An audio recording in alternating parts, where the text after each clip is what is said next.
Okay, this one topic video is going to be about online education versus traditional education. Personally, I wish that the online education was more readily available. When I was going through school, I probably would have gotten better grades. I was easily distracted by outside influences and such. Um, Not just social situations, but wasn't able to use certain coping tactics in order to focus because I wouldn't have been able to hear the teachers. So, of course, I looked up some articles. The first one I'm going to read is from U.S. News and World Report, and it was written on July 25th, 2012, and it has the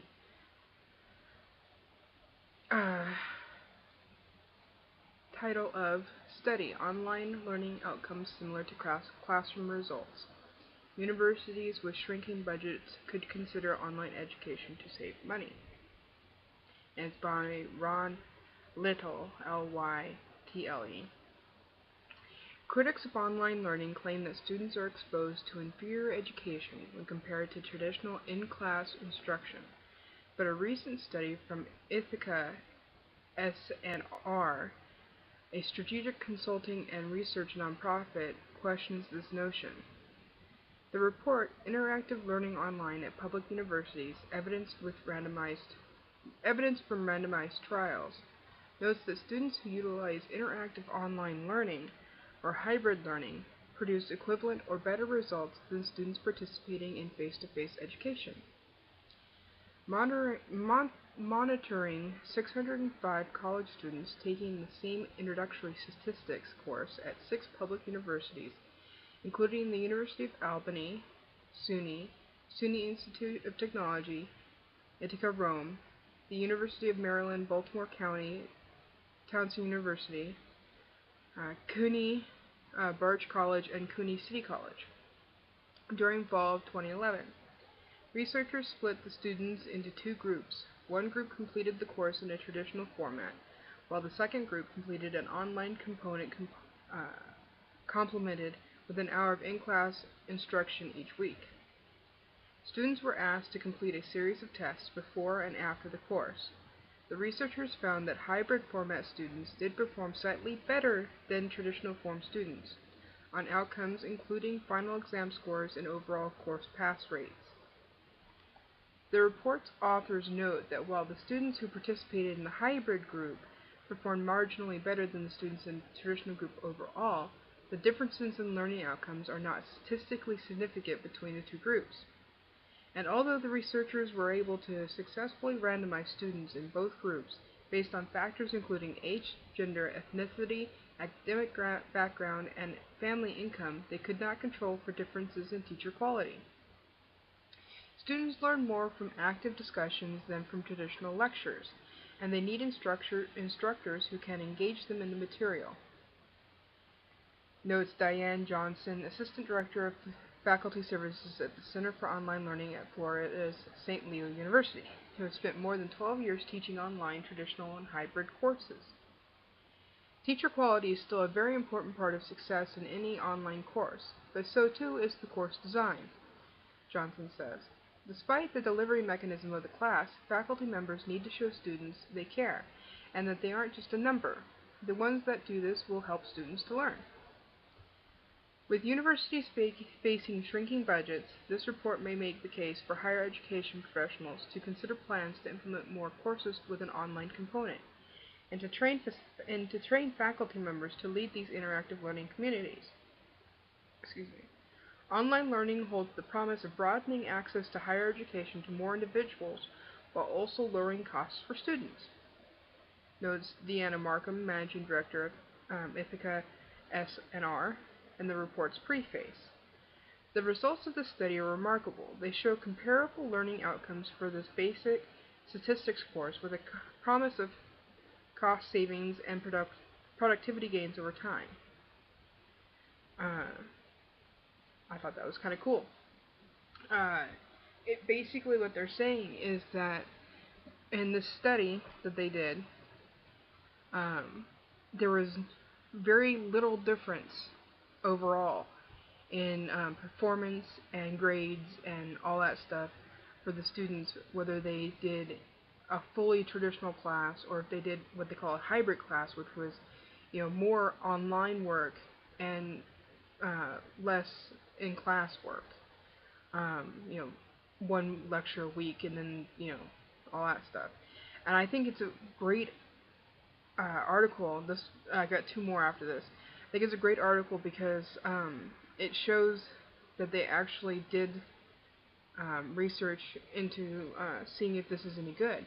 Because I don't know if you've noticed, but in the world, it's becoming more and more predominant that people are going to online universities to gain certificates and degrees than they are going to community colleges. Now, there are still certain things that you have to go to a traditional school in order to learn. Like, I wouldn't hire any mechanic that did not learn on a car how to do things, because there's a difference between theory and practical experience. But if an accountant learned how to be an accountant online using the same formulas and functions and whatnot as a traditionally learned accountant, I'd still hire him. See? So, yeah. Hopefully this will help in the future. Okay, the next one is About.com Education Distance Learning. The article was written by Jamie Littlefield, and the title is "What Does Research Say About Online Learning?" And then it says Online Learning Statistics. I do not know when this article was written. It does not give a date. So, online learning has made a major impact in the world of education. Recent studies show that online learning is an effective and reputable way to earn a college degree. They've also started doing it for high school, but the article doesn't say that though. Want to know more? Here are some highlights from online learning research reports. Students involved in online learning outperform their peers. According to a 2009 meta-study from the Department of Education, students who took all or part of their class online performed better on average than those taking the same course through traditional face-to-face instruction. Students who mix online learning with traditional coursework do even better. Their source for this is the Evidence-Based Practices in Online Learning, a meta-analysis and review of online learning studies by the United States Department of Education. Number 2, millions of students are participating in online learning. According to the Sloan Consortium, 3.9 million students took an online class in the fall of 2007. That number continues to grow every year. Number 3, most reputable colleges offer online learning, and this is true. I mean, I've got what they call it, the UTunes.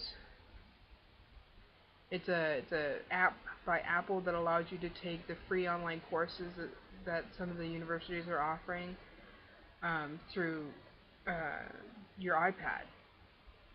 So, and you can pick and choose which classes. I mean, they've got a few of them on writing. They've got a few of them on Greek history or Greek myth, stuff like that. Anyway, during 2006-2007, the National Career for Educational Statistics found that 2/3 of the Title IV degree granting post-secondary schools offered some form of online learning. Title IV schools are properly accredited institutions permitted to participate in federal financial aid programs. Number 4, public colleges report a greater commitment to online learning. Public schools are more likely to identify online learning as an essential part of their long-term strategy. According to the Sloan Consortium, again, Their online learning courses are also more likely to represent a greater number of disciplines.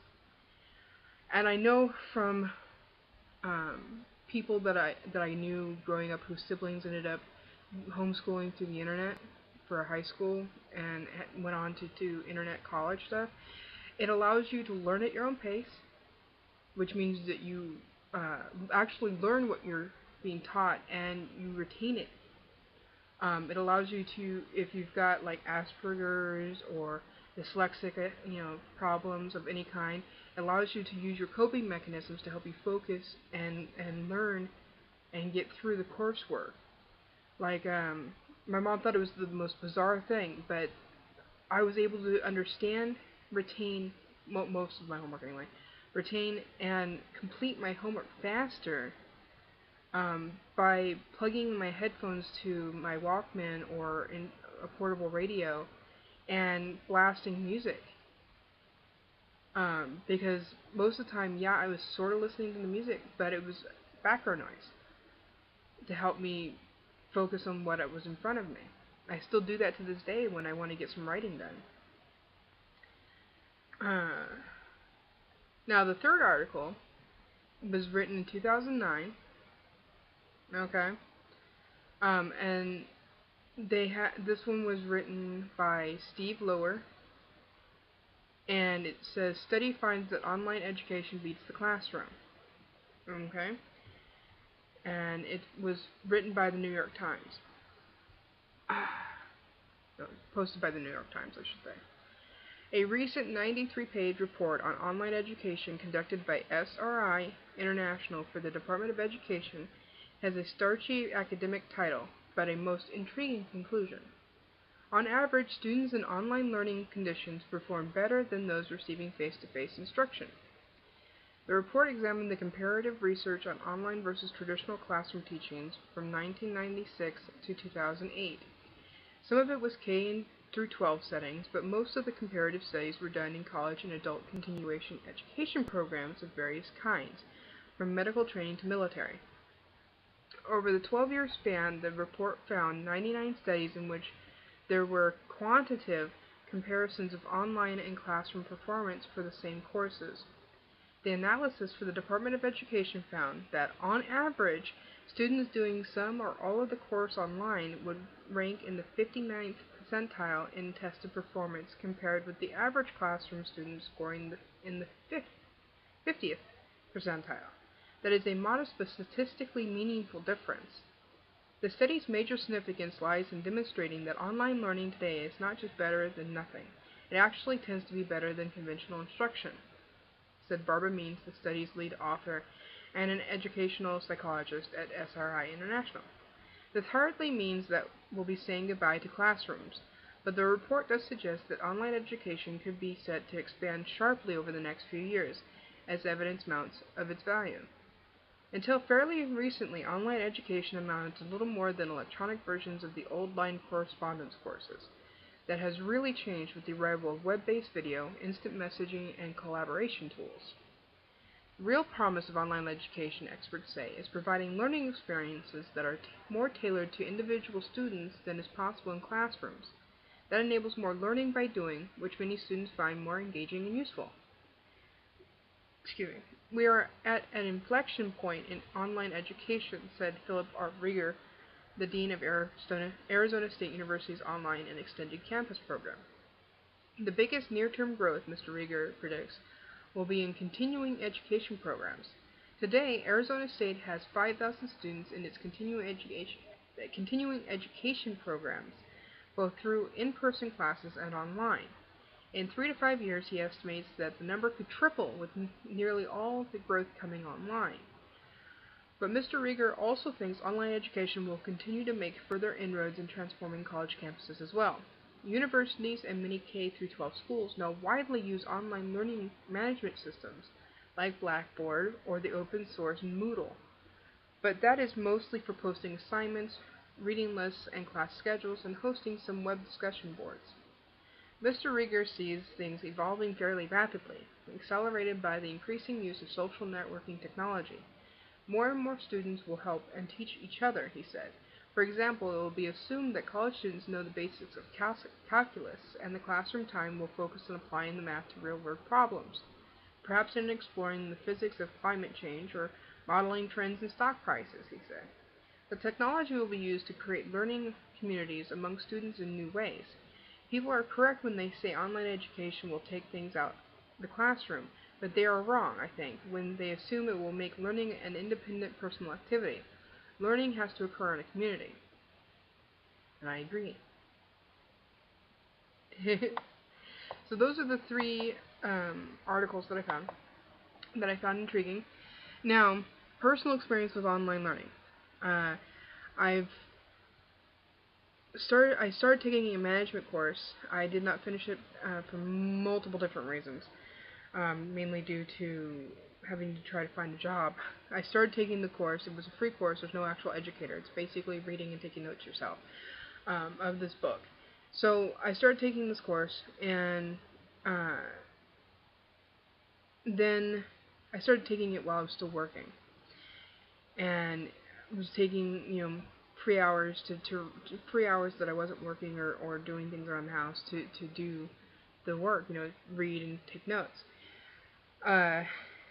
Then I got no hours and had to start looking for work and everything. And who really wants to learn about management training for when they're depressed? So I've been mainly distracting myself by reading and playing video games and doing things around the house as well as looking for work still. So yeah, but there are, like I said, there's Utunes, or the university app on the iPad. That actually gives you some interaction. The teachers will upgrade the coursework as you go. You can play catch up, of course, if you come in late or a year or two behind. But it's about the same as you read the information. They give you short pop quizzes, just like in regular school where you'd read a chapter or two and then they'd give you a small quiz about what you read. They assign writing assignments and stuff and you are responsible for doing those and critiquing yourself. Since it's a free thing, you don't have access to turning and being graded. And like I said, there's tons that you can choose from on there. There's also a lot of opportunities out there that like they said, that are in financial aid qualified universities. So you could get an English degree or accounting or a business degree or whatever, doing online work. And trust me, you still have to learn time management. You still have to do all those things. The difference is that you don't have the outside distractions of people asking you for your notes, people asking to borrow pens or paper, or forgetting to turn their cell phones off, or and you can actually write to the teacher or to the multiple teachers that are for that group and get actual answers to your questions about the lectures that they gave or the coursework. And it makes it a lot easier for people to get time with the professor, because in a traditional setting, you can wait after class to ask the professor, but they're usually limited on time because they're in between classes or whatnot. And then they do have office hours to go and ask, but usually you have to time your stuff that you've got to do, your classes and all that stuff, with the teacher's office hours. And you can ask them through email, but that is also answered in a certain fashion. Teachers don't sit there at home, and go through their educational email, all night. So, this cuts down with you get the coursework. You can ask questions as you go through email. They will be more more timely to get it back to you, most likely. And if there is a common question that they've been asked for semester after semester after semester, most likely they've made a FACO. At least I would. Of the coursework. So yeah, you get a lot more stuff. Plus, if you're anything like me, you have a hard time with verbal lectures, whether it's using videos or the actual professor and being able to take notes. The worst, I took Introduction to Psychology, Psych 101. I tried taking that when I was going to college. When I was taking care of my grandfather, I ended up having to withdraw from the class because I got depressed. But the whole subject matter and how clinical and non-emotional and stuff it affected me. So I withdrew from the class. I decided that if I'm going to do some kind of science like that, I'd probably go into sociology or something like that instead. But to do my science credits. But when I was taking the course, I had a really, really, really hard time in being able to take notes as the guy was talking on things that I knew needed to be remembered.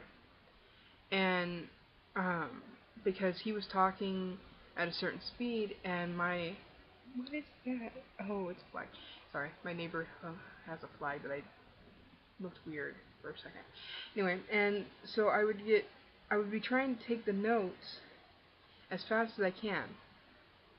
And since the professor was a guy, since he was teaching to, I guess there was like 20 of us or so, he couldn't stop and back up or whatever anytime somebody asked to repeat. He had to continue in order to make the time frame. And then he was also showing videos on the big screen of different things and that needed to have notes taken for them as well. And so it's like when I would get home from the lectures and try to start doing my homework, the reading of the book was fine. The reading and taking notes from the book was good. I was fantastic at that. Mainly I just highlighted what I wanted to remember and then made notes of in shorthand in my own point of view what I just read and wanted to remember, and then made a note of where that was in the book, page number, paragraph. Anyway, like I said, I'm uber organized. So book work was cool, but when I would go back to try to learn from my lecture notes, it was almost impossible to remember what I was shorthanding. Like I would say, okay, this is this concept, so I'd write a name or a concept, one word concept or a small sentence about what he was talking about, because I couldn't keep up with his verbal lecture to take the proper notes. And it's not like I was a horrible student or anything through high school. I mean, I had almost a B average when I graduated, and the only reason it was even less than that before was extenuating circumstances at home.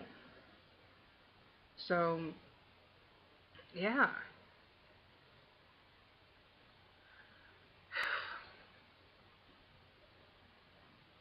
Anyway,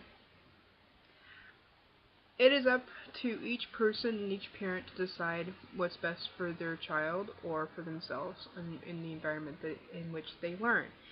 If your child has no trouble with distractions and taking notes from a verbal instructor and whatnot, and you want them to be able to be more sociable and everything by having them in high school in these little cliques and fashion whatevers, then go ahead and allow your child to continue doing traditional education. If your child has, let's say, ADD, Asperger's, any of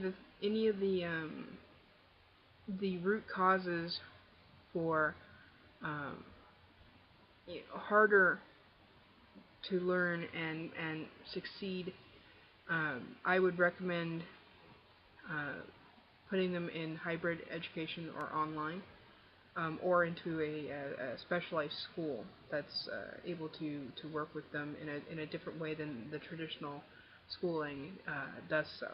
Um, I've made friends with a special education teacher, and she has told me that the way the education is for the two private schools and the Waldorf school, that Waldorf, she hasn't worked there, but she's worked in two other specialized schools, and the way that they do education in those schools is massively different than how they teach the same kids in a normal, traditional uh, special education environment at a normal high school or whatever.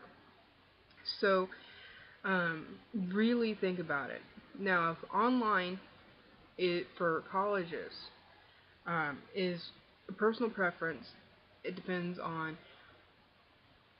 where you want to spend your time, how you want to spend your time, and whether you can spend the time to go to a traditional college and have a traditional college experience. Admittedly, a lot of people right now have to work and go to school, and I know for a fact that a couple of my friends who were helping to put themselves to college um, would have benefited having at least half of their classes as online. It would have made their lives a lot easier. They wouldn't have to worry about being able to make classes or being able to make work after the class is over with. A couple of them, if they missed the bus that was directly after the class was over, so they couldn't even stay to ask professor any questions, they would be late for work. So by being able to free up, half their coursework, but still be able to do a full course load, or even over a full course, a course in a full course load's about what, 6 classes, I think. Being able to take 8 or 10 and having the majority of them online and being able to work as you were would be a great benefit to a lot of people out there. But like I said, it's up to the individual, whether it's the individual parent or the individual college student, of how you choose to do this. I hope you enjoyed the video. I know it was almost a half an hour, but my videos tend to be anywhere between 20 and 30 minutes long. So I will talk with you guys later.